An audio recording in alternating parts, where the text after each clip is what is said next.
All my people that believe that the earth is flat, I'm tired of y'all. I can't stand y'all. You know damn well that the earth is spherical, just like my afro. That really is one spherical afro. And because of that, if we wanted to, we could measure and use spherical trigonometry to determine exactly how much curvature exists every inch of your head. Likewise, since the Earth is claimed to be a sphere 24,900 miles in equatorial circumference, it is a simple matter of curvature calculation to determine how much a spherical Earth of given proportion must curve downward each mile. Long-distance photography and infrared video showing objects hundreds of miles away where they should be obscured by many miles of curving Earth are instead plainly visible affront a flat horizon that rises to the eye level of the observer. This is just one of hundreds of proofs that Earth is most certainly not a sphere. Another proof that the Earth is not spherical like your afro is fluid physics. All standing bodies of water are level, meaning they do not deviate in elevation across their surface at any point. This is why it is known as sea level, not sea curve, why water is physically used in spirit levels to determine true level, and why water has been the universal leveling tool among builders for all of known history. We can physically test and demonstrate for ourselves the intrinsic properties of water and know them empirically through hands-on experimentation.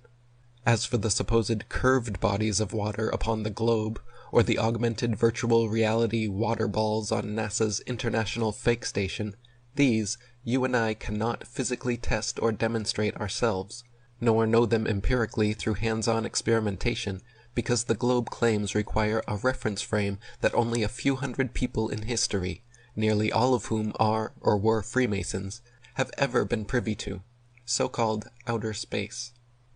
You, LUDACRIS, myself, and everyone listening to this has never been to an altitude where we can see any curvature whatsoever, let alone see whether or not Earth is a gigantic water ball with bendy oceans and upside-down people in Australia. Likewise, we have never been aboard the International Fake Station, so all supposed science experiments done from this reference frame, only attainable by government actronauts, are outside of what we can actually, empirically know for ourselves. LUDACRIS makes the typical Glober comment that, all of you who believe the Earth is flat, you know damn well it's spherical. The undeniable truth, however, is the exact opposite. To all of you who believe the Earth is spherical, you know damn well it's flat. You believe the Earth is spherical because you have been shown images like these. And images like these. And images like these, which are admittedly composites or computer-generated images and not photographs. You believe that standing bodies of water can stick to and curve around objects, also because of things you have been told by authority figures or shown on television, and not from your own experience. From your own experience, you know that every body of standing water is and must be level. From your own experience, you know that the Earth is a level, motionless plane, and the only curvature you ever experience comes in the form of hills, mountains, and valleys.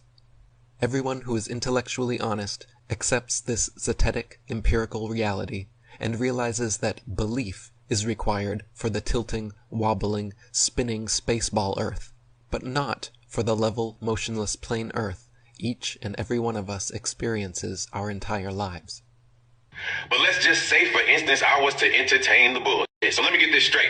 Y'all saying when you see a ship sail off into the distance and then you see it slowly disappear, that the ship just falls off somewhere?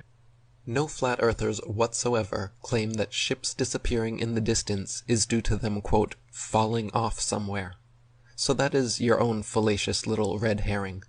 5 minutes of research and you could find the actual following answer. The fact of the matter is that the law of perspective on plane surfaces dictates and necessitates this occurrence.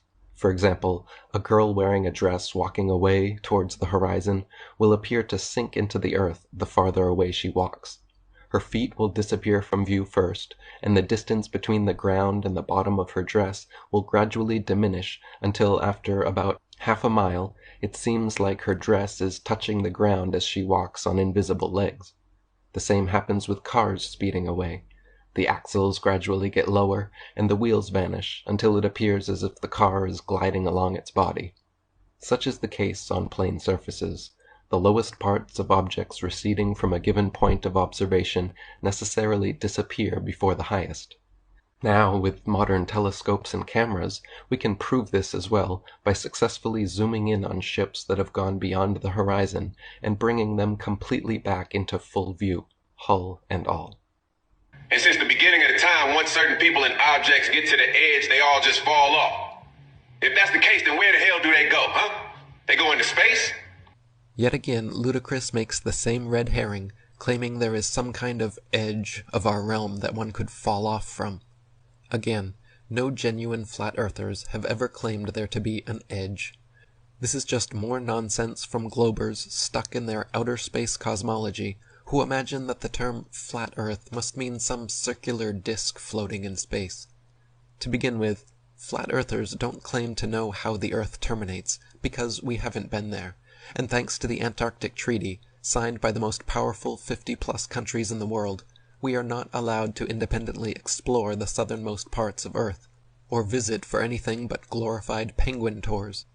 If you want to discuss things falling off a ridiculous model of Earth, however, let's talk about yours, which claims a force called gravity is so strong that it can supposedly bend entire oceans and keep buildings, people, and everything else stuck to the underside of a spinning ball, while also being simultaneously weak enough to allow birds, bugs, and helium balloons to completely escape its grasp. Why does your critical thinking only apply to the model you were taught and accepted in elementary school? Why are you not applying the same level of scrutiny for both? And speaking of space, all the flat earthers, do you believe that the moon and all the other planets in the solar system are flat too? Or you think we're the only ones in the universe? And here we have the appeal to the sky fallacy.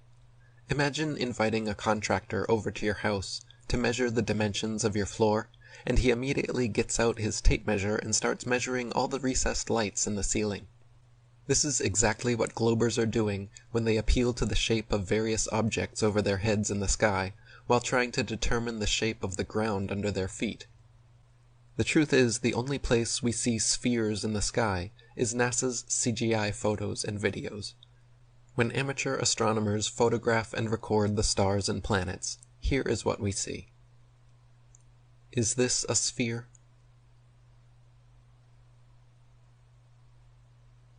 Are these spheres?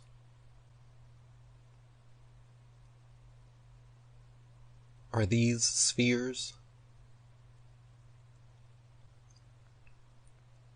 And even if they were spheres, what on earth does that have to do with the shape of the Earth? Because obviously the Earth casts a shadow on the moon, and when we look up at the moon in its different phases, you do understand that the moon is round, and if it were flat, we wouldn't be looking at a spherical object in the different phases, just like my afro. And for his last point, LUDACRIS again repeats the myth told in his elementary school textbook that the moon's phases are caused by the sun. The reality is, however, that the moon's phases are provably a property of the moon itself, and not merely reflected sunlight. The sun's light is golden, warm, drying, preservative, and antiseptic, while the moon's light is silver, cool, damp, putrefying, and septic. Plant and animal substances exposed to sunlight quickly dry, shrink, coagulate, and lose the tendency to decompose and putrefy. Grapes and other fruits become solid, partially candied, and preserved like raisins, dates, and prunes. Animal flesh coagulates, loses its volatile gaseous constituents, becomes firm, dry, and slow to decay. When exposed to moonlight, however, plant and animal substances tend to show symptoms of putrefaction and decay. In direct sunlight, a thermometer will read higher than another thermometer placed in the shade, but in full direct moonlight, a thermometer will read lower than another placed in the shade. If the sun's light is collected in a large lens and thrown to a focus point, it can create significant heat, while the moon's light collected similarly creates no heat. So sunlight and moonlight clearly have altogether different properties, and furthermore, the moon itself cannot physically be both a spherical body and a reflector of the sun's light. Reflectors must be flat or concave for light rays to have any angle of incidence. If a reflector's surface is convex, then every ray of light points in a direct line with the radius, perpendicular to the surface, resulting in no reflection. You follow me? If I'm getting too deep for y'all, stop me, but let's argue in the comments. Let's put an end to these flat earth motherfuckers. I'm tired. Well, you definitely didn't get too deep for me, because all you presented was red herrings and long debunked arguments out of your elementary school textbook. But I must say, with all the ridiculous and ludicrous claims you made in this video, let me just congratulate you on choosing such an appropriate stage name for yourself.